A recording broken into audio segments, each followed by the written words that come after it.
welcome back to my channel. For those of you that are new, hi, my name is Chloe and I'm a teen mum to my little boy Jordan. So in today's video I am finally going to be filming my labour and delivery. So before I get into this video, I number one want to say sorry that this is literally taking me the longest time to film. Number two, yes, I look like an egg in today's video. I've run out of eyelashes that actually match and I haven't ordered any more yet. And number three, final one, I do have a stain on my top. My hair is currently covering it. My baby dropped something down me literally before I was about to film this video. So if you see that, then just ignore it. Yes, I'm a state at the moment. I'm a mum. What can we do? But yeah, without further ado, this is a much awaited video. I'm gonna get into it. My darling, I love you, I love you, I love you, I love you, I love you, I love you, I love you. So for those of you that don't know, I was pregnant with a little boy. My due date was the 20th of October 2019 and I had him on the 21st of October 2019. So I was one of those people that didn't get fed up with pregnancy but got to the end of my pregnancy and was like, I want this baby out. Not because I was fed up with it, just because I really wanted to meet him. And I was like, right, come on, like I've been pregnant nearly full term now, like I'm ready to meet you. Where are you? So I got to 37 weeks, which is considered full term for a single pregnancy. And I was like, right, I'm going to try everything under the book. Like I hadn't lost my mucus plug yet. I hadn't had my bloody show. I hadn't had any form of like Braxton Hicks or contractions or anything like that. So I was at the point where I was like, right, something's got to move along. Because I was very conscious that I did not want to be sweeped. I did not want to be induced. And I did not want a C-section. Like they were just three things in my head that I was like, no, I just don't want them. I wanted a completely natural birth.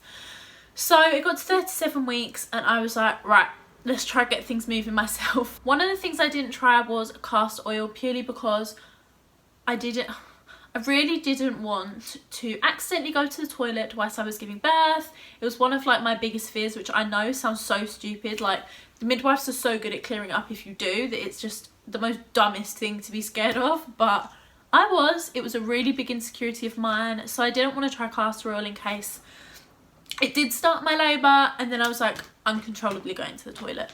So that was the one thing that I didn't want to try. But what I did do was I ate pineapple like it was going out of fashion.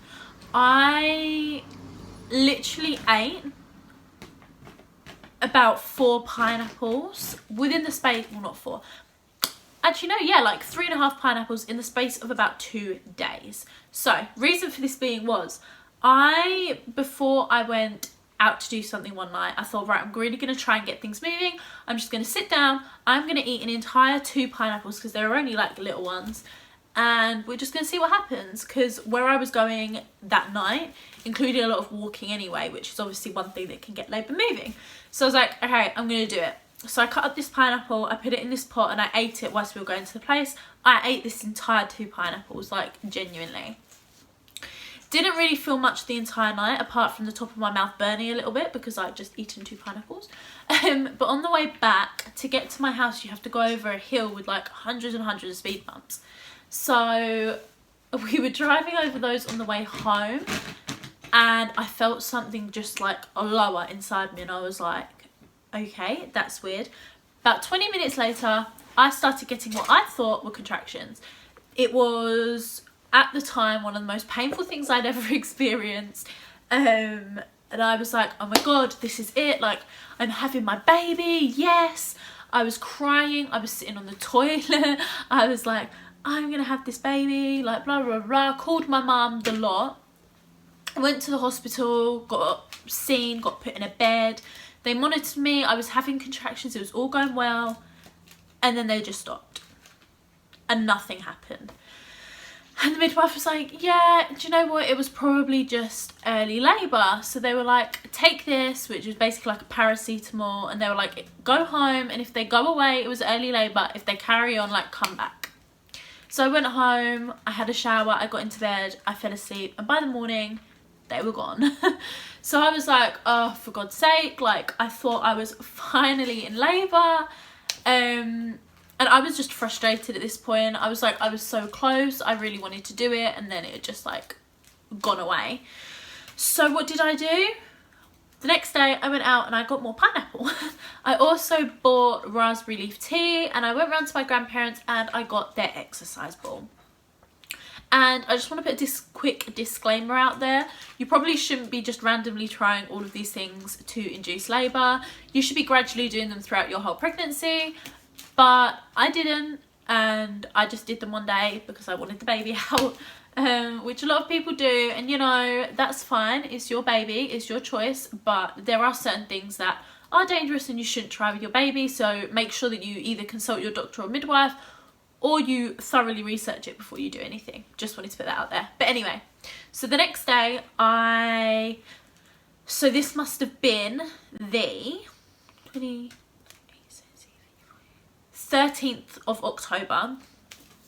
So just before a week before I gave birth. So 13th of October, I went out and I bought more pineapples and I bought raspberry leaf tea, and I went home and I literally spent the entire day bouncing on my ball, like on and off of my like exercise ball, doing like pelvic twists and stuff.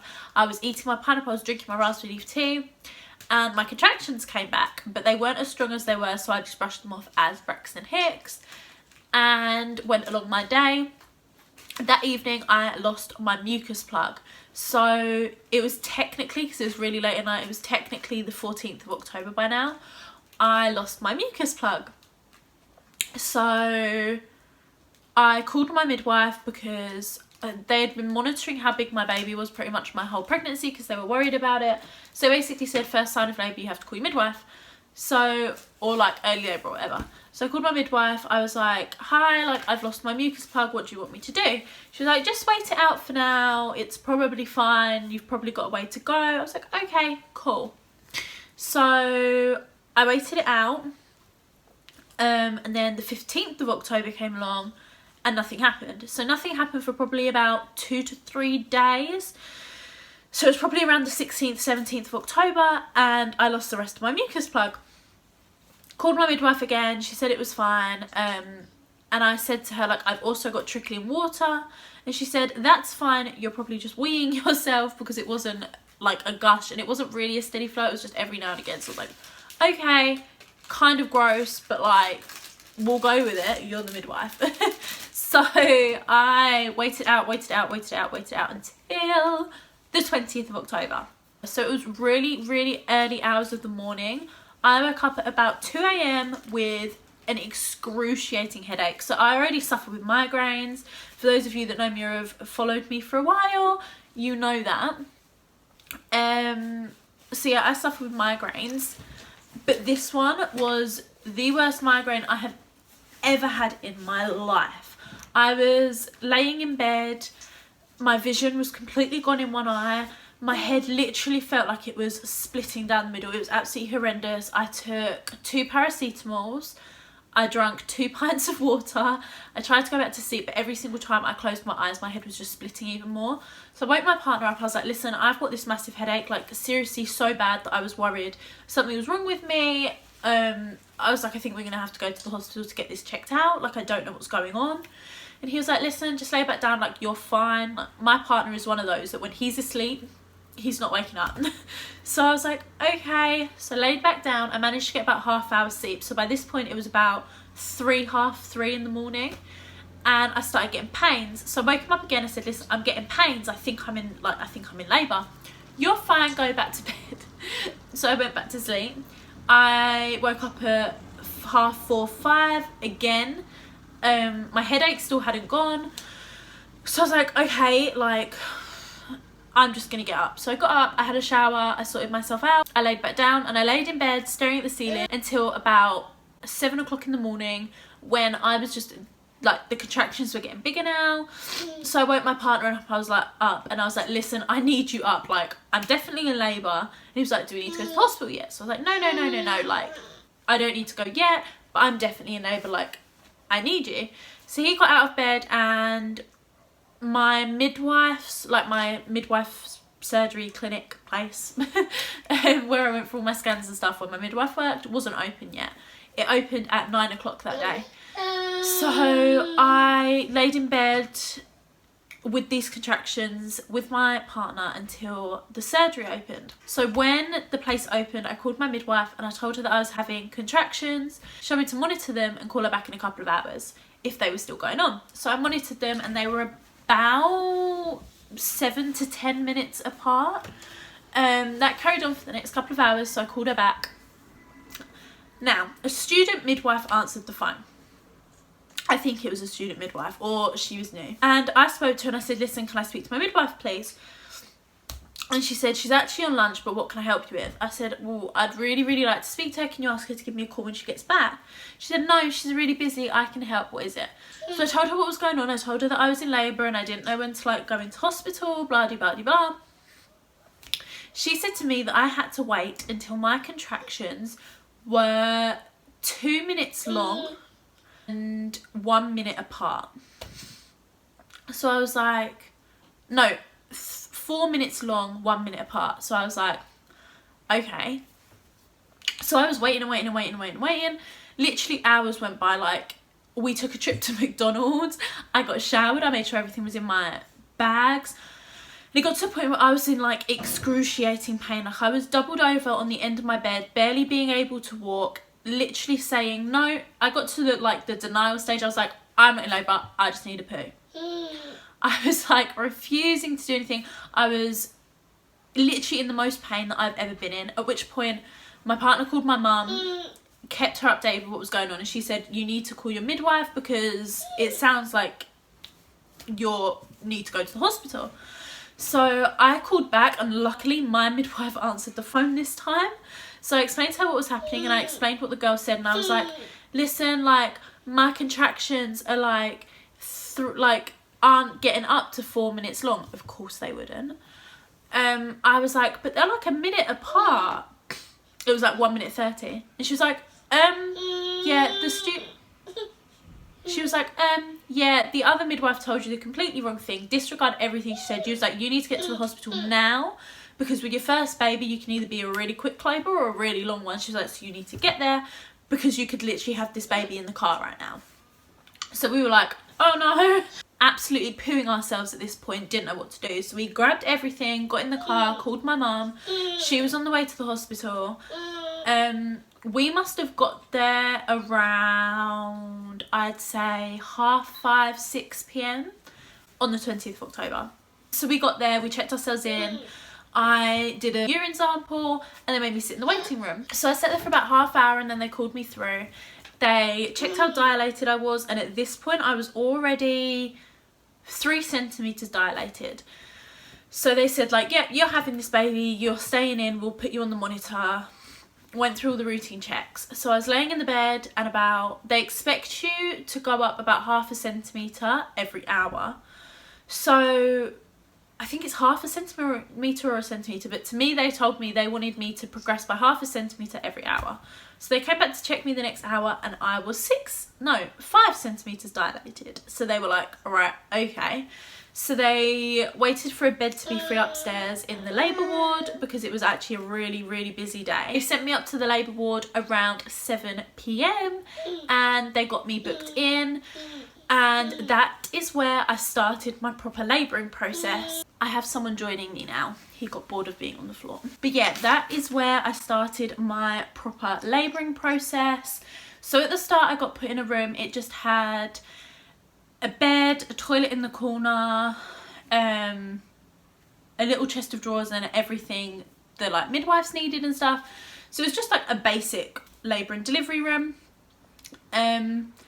I didn't want to have any painkillers, so every time they were offered I said no. So obviously by this point I was in a lot of pain and I couldn't get comfortable in the bed. The only place I was comfortable was sitting on the toilet because all of the pressure going down towards your pelvis and your bottom, it was just too much for me and I couldn't sit still or find a place I was comfortable. So the lady came in, which was my midwife, my nurse, and she said to me, she said, do you want to go into the other room and try getting into the birthing pool? She said, because for people that are really trying to do a natural birth, the hot water and the warm water can really help as a natural pain relief. So I was like, yeah, you know what, I really didn't want a water birth at the start. Like every time someone mentioned it, I was like, don't like that idea. But at this point, like when you're in labour, you'll do anything. So I was like, yeah, you know what, get the room set up, I'll go and try it. So I got completely naked. I got into this pool, and the room was actually so much nicer. So it was a absolutely massive room. It had a birthing ball, it had a stool, it had like things that you could push yourself up on, it had footstools, it had a huge bed, and then it had the birthing pool, which was like a proper massive birthing pool, because at this point the other two ladies that were in the rooms had had their babies and gone down to the recovery room, so that room was free. So they gave it to me, and I got in the birthing pool, and oh my goodness, if anyone is watching this that is having a baby and wants it to be a natural birth, I would 100% recommend opting for birthing pool. It does your contractions more than anything. It's so nice. When I did get in the birthing pool, the sudden release of like, oh my goodness, that feels so much better, actually stopped my contractions for a brief while, and I had a nap. So I had about a half-hour nap, and when I woke up, the midwife was like, yeah, okay, you need to stay awake now, like your contractions stopped, but your baby's already in the canal, so like it's going to be dangerous for him, so you need to stay awake. So I woke up, my partner was still asleep, but my mum was with me, and I went through all of it, blah, blah, blah, blah. My contractions then stopped, my dilating then stopped at, I think it was about 8 centimetres, and it stayed at 8 centimetres for about 2.5, 3 hours, I think. So they basically said to me, listen, you can either carry on labouring for like an hour and we'll see what happens. You can get put on medication to make your contractions fasten, or we can break your waters. I either wanted to wait the hour or break my waters, so I gave myself half hour, at which point my waters hadn't broken yet, so I opted for my waters to be broken. So I got out of the birthing pool, laid on the bed, and the lady broke my waters. I then got back into the birthing pool, and oh my goodness, I didn't think contractions could get any worse. But once your waters are broken, they intensify by like 1,000. Like for me anyway, everyone's different, but for me, they just intensified by like 1,000. It was absolutely horrendous. I literally shouted at my mum to cut him out of me at one point. I was like, that's it, I'm done, cut him out of me, like I've had enough of this now. And they were like, you can't do that. And then I was like, do you know what, I'm not even in labour, I just need a poo, so I'm going home. And they literally had to explain to my 40-week plus pregnant body that, you know what, you're in labour, you can't just go home because you need a poo, because that's not the case, it's the pressure. So I was sitting in the birthing pool, and about, it must have been early in the morning, so it must have been about 1-2 o'clock in the morning, I said, I need to push. And at this point, my midwife / nurse I'd had the entire time had gone on a break. So I had another midwife in, and she went, no, you don't need to push. I was like, I do, I can feel it, like it's coming, like what do I do? And she literally told me to force myself to stop pushing. I wasn't thinking straight, and that I was absolutely fine, and it was just the pain. So I was like, okay, like that's fine. So I got out of the birthing pool for a bit, and I had a walk around, and this midwife was still telling me like, you do not need to push, like you're good. So I was like, oh, you know what, maybe I just need the toilet then. So this was now around 4:30, 5. So I had literally spent this entire time needing to push and forcing myself not to. So I was like, maybe I just need the toilet. So I went into the bathroom, and I sat on the toilet for a little bit with my partner in the room with me. And it got to about 6:50, like 10 to 7ish, and my normal midwife came back, and I was sitting on the toilet, and I said to her, I've been needing to push for the last sort of 4 hours. I said, but the other midwives told me that I didn't need to. I hadn't seen you around, so I couldn't talk to you. I was like, I need to push. And she's like, no, you know what, you will probably be fine. She was like, but I tell you what, let me just go grab my equipment quickly, and when I get back, I'll check you. I was like, okay, cool. So I was sitting on the toilet doing my thing, thinking I still needed a wee or a poo, and when I realised nothing was coming out, I thought, I'll just wipe myself, like sanitary reasons. So I got the tissue, put my hand down there, and I felt my son's head. At which point, obviously, I shouted for my mum. I was like, Mum, I can feel his head, call the midwife. So she called my midwife. My midwife came in and she was like, okay, let me just have a look. She put the torch on and she was like, oh my goodness, yep, like get you off, you're having your baby. So she was insanely good. She bought me this rounded half stool so that I could sit on it, and it literally just looked like a toilet seat, so I could sit on it and labour comfortably. So I got off the toilet, they hurried me through to sit on that stool, and 5 minutes later my baby was born. I pushed for 5 minutes, and honestly, for those people that say, oh my goodness, I'm scared of the pushing part that haven't had a baby yet, the pushing part for me was the easiest and least painful part. So I pushed for 5 minutes, they turned his shoulders to get him out, and I literally said, the midwife thought I was gonna like scream at this bit, but I literally went, he just tore me, I know it. So I did tear, but only like a tiny bit. So I did tear, but only a tiny bit, like nowhere near as bad as some other people can. And I had my son at just before 7 o'clock in the morning on the 21st of October. So I had him the day after my due date, but like just. So yeah, and then I actually lost a lot of blood when he came out. So when he came out, I lost a lot of blood, and they were actually really worried about it because I have suffered with anemia in the past. So they had to check me for that.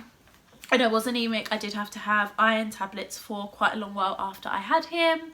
He also, funny story, they don't let you leave the hospital with your newborn baby until your newborn baby has done his first poo. Well, he did his first poo as he was coming out of me, so like that wasn't an issue at all. Thanks for that, Bubs. So they then sat me on the bed and basically went through recovery procedures with me. So when he was born, the first, like I literally, before I even started labouring, I made sure I told everybody, as soon as I have that baby, he goes on me. Like I don't want the umbilical cord straight away, I don't want everything done straight away, he goes on me. So they literally put my hands down to him when he came out of me and pulled him up with me. He went straight on my chest. Stayed there for about a couple of minutes, just like in awe of the fact that I've just had the most beautiful boy I've ever laid eyes on in my life. This perfume bottle is empty, by the way. He's not going to be harmed by it. So they then stood me up and I walked over to the bed because obviously I had had him on the stool. And they laid me down. I gave him his first feed on me because I breastfeed. And then they cut the umbilical cord. My partner cut that. They handed him over to my partner to have skin to skin with him whilst I got stitched up. They then gave me a pessary to help with the pain of the stitches once the injections are worn off, because I got injections when they stitched me. And then they gave me a pessary so that when the injections worn off, I wouldn't be in like excruciating pain. And then we just did all the cute little baby stuff. So he came off of my partner, we got him dried up, we got him weighed, we put him in his first clothes, my mum had her first cuddle, then we got taken through to the recovery room. And we literally just cuddled him for hours and hours and hours. They checked his hearing and everything like that. His heartbeat was a bit fast, but that's something he's had literally his whole life now. They thought he was deaf, but when they came around to try it again, he was fine. Like sometimes they just have a lot of mucus in their ears. And yeah, he was a healthy baby. He had 5 fingers on each hand and five toes on each foot. And he has been a happy baby ever since, and I feel very, very, very lucky. So yeah, that's my labour and delivery story. There really isn't much else to it. This video is probably not going to be very long, but like as I just said, there's not really much I can say. It was a 37-hour long labour, it was a 27-hour long labour. Went from the 20th of October to the 21st of October. That's my baby's birthday. Nothing too traumatic. I'm very, very glad that they got me off the toilet in time, because I would not have wanted to give birth to this precious little boy on the toilet. But yeah, that is my labour and delivery story that I have finally filmed for you guys. Hope you enjoyed today's video, and I will see you in my next video. Bye guys. My darling, I love you, I love you, I love you, I love you, I love you.